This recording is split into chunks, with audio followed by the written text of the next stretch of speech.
Hello everyone, welcome to Gossip with CD. So taking a break from Zansu and all the lies that are starting to come out. I mean, those girls started dropping video after video after video, trying to convince the rest of us that Pablo is a scammer. No, he is not a scammer. This man may have saved a lot of young South African youth's lives. Yeah, that's what he did. And hopefully, justice will be served at some point when it comes to this matter. Anyways, this video is not about Pablo and Zansu and those two liars that we have seen and reported on in my previous video. But there's something that really got my heart jumping. You know why my heart jumped with joy? It's because I did talk about this. In fact, it's something that I talk about almost all the time when it comes to our South African police service, even though I am calling for a complete overhaul so that we can sift out people that were not meant to be police officers, those that are accused of crimes, those that are convicted of crimes, but because they got connections, they are in uniform and they are getting paid every single month. Those that have pending cases against them, those that do not have the proper qualification metric, and those also that needs to be retrained, and those that are there because of nepotism.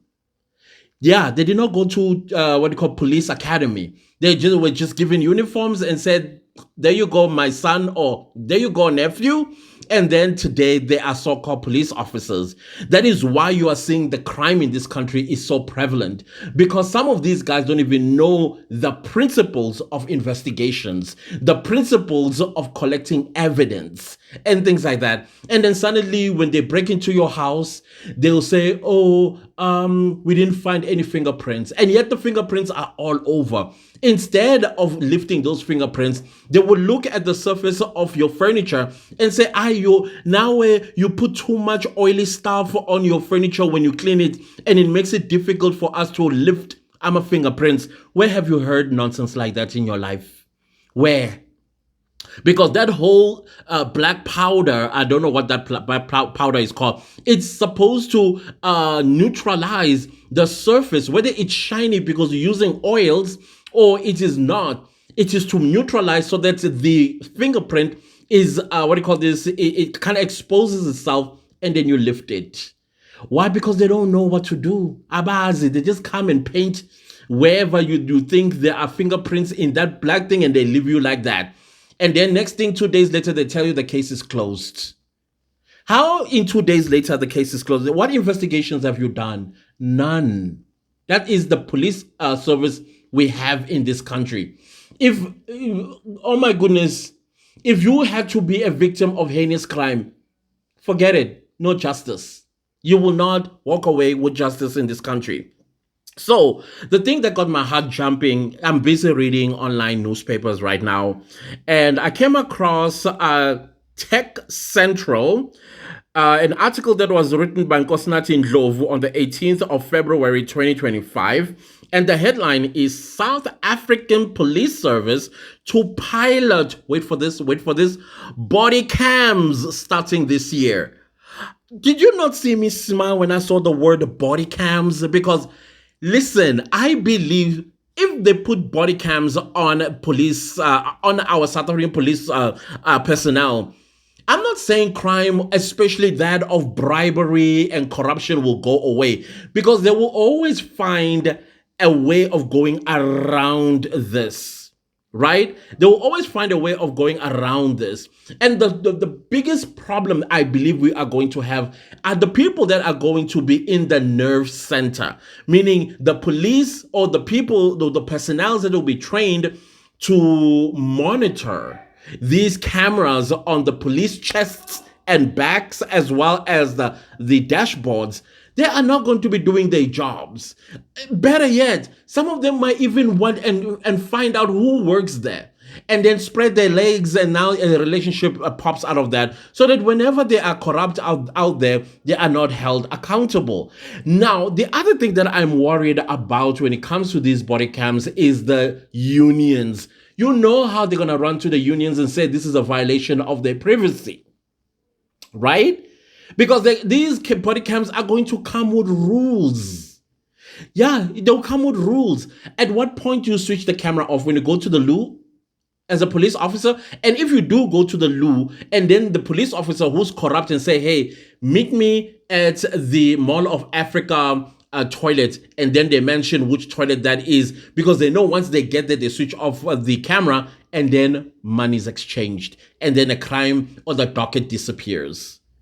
So there are a lot of things that needs to be, in fact, cover every loophole, both legal, practical, theoretical, you name it, whatever academic words you want to use, cover those loopholes so that this works, so that the police service in this country will begin to do their work, right? Especially also when it comes to police, Bashaya. I don't want to use it in English because YouTube these days. YouTube. Anyways, let's continue with the article. The initiative could improve accountability in the police, but budgetary constraints are a limiting factor. Yeah, that's the other thing that I wanted to say, that they're going to tell you about budget, is going to, whatever. Anyways, let's continue. The South African Police Service is from April going to pilot a body-worn camera project which will see at least 100 body cams introduced into the police force every year for the next 5 years. In a written response to a parliamentary question from Democratic Alliance, Member of Parliament Mzamo Billy, Police Minister Senzo Mchunu said that deployment is aimed at enhancing transparency and accountability in the police service. The South African Police Service plans to initiate the procurement process with a target of acquiring 100 body-worn cameras annually. This phased approach will allow us to gradually integrate this technology across different units, ensuring a smooth transition and effective implementation, Mchunu said in his reply to Billy.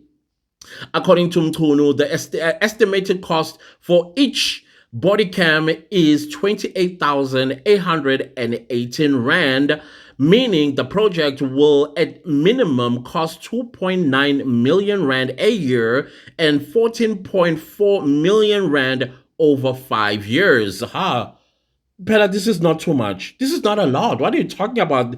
Budgetary constraints. 14.4 million Rand in 5 years.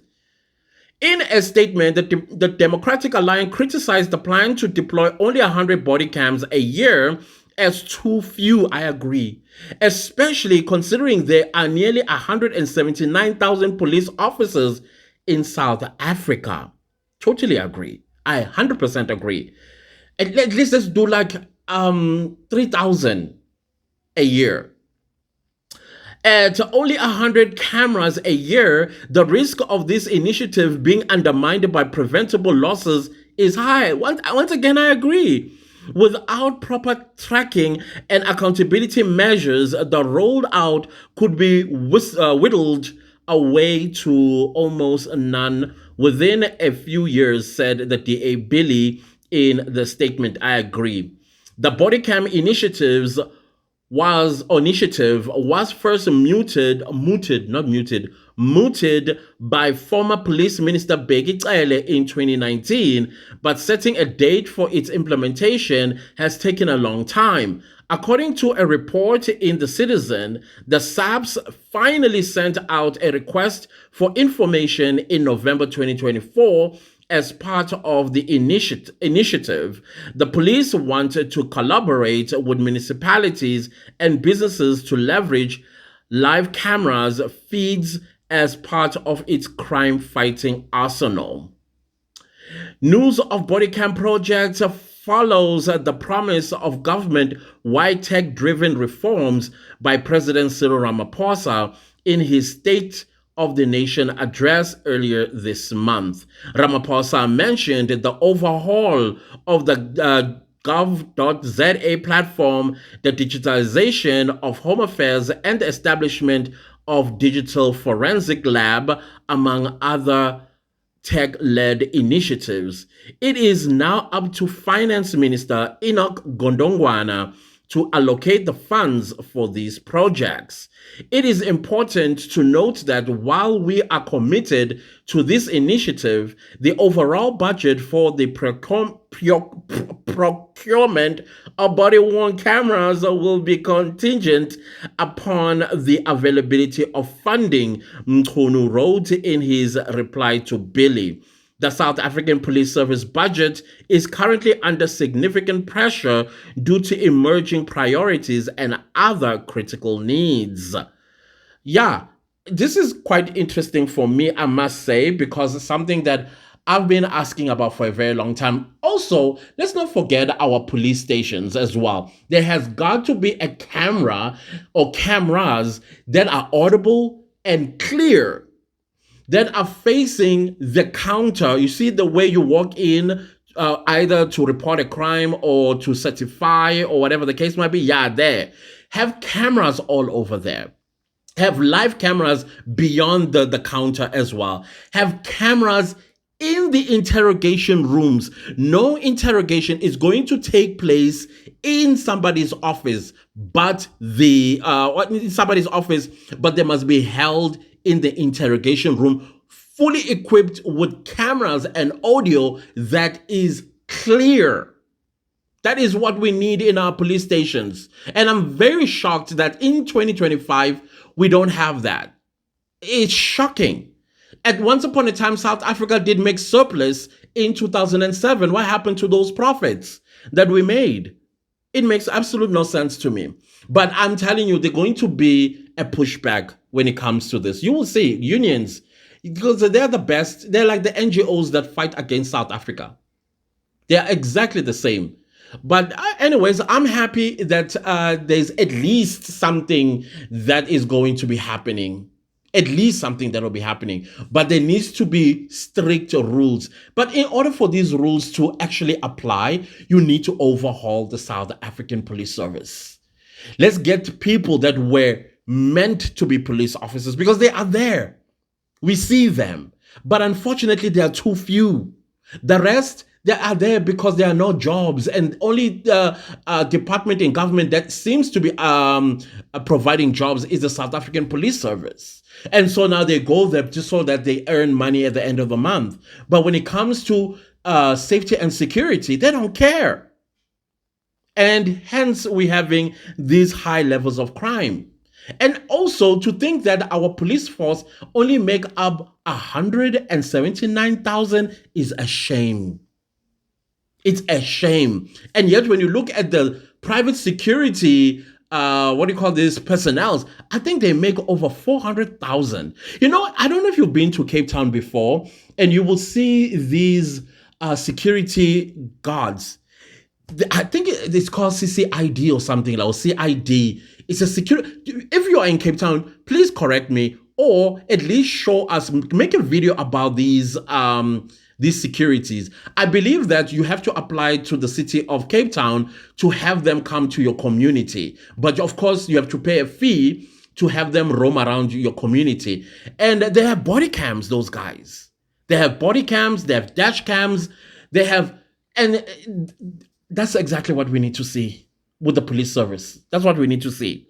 I don't know if you agree with me. Guys, if you do, let me know in the comment section. And what do you think we should also add in ensuring that these body cams do not become a white elephant on the chests of our police officers? And what should happen if a police officer turns that camera off during duty? And also, should they take these body cams with them home? You know, like how the army, when you leave the barracks and you are going home, you need to strip down. It's okay to walk around with your uniform, but your ranking, your gun, your rifle, whatever, all stay in the barrack, right?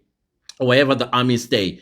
And then you just walk naked, not naked per se, but you walk with just your uniform. So same goes with these guys. What should happen to the body cam? Should they go home with them? Because I feel like if they go home with them, they will go to the green, white, and green people and the Pakistanis to do some little, and you think that the camera is working when it long been stopped. So I don't trust them until we know we have real police officers out there that are interested in the oath to serve and to protect, right? Anyways, guys, please don't leave this video without liking, sharing, commenting, and subscribing, and I'll see you later. I'm busy nursing myself. I do see a lot of messages, guys, coming through. I'm recovering. I'm recovering. Thank you all so much for your concern. I highly appreciate it. And I'll see you next time. If you can super thank, I will highly appreciate it. I know it's fair. But anyways, see you. Bye.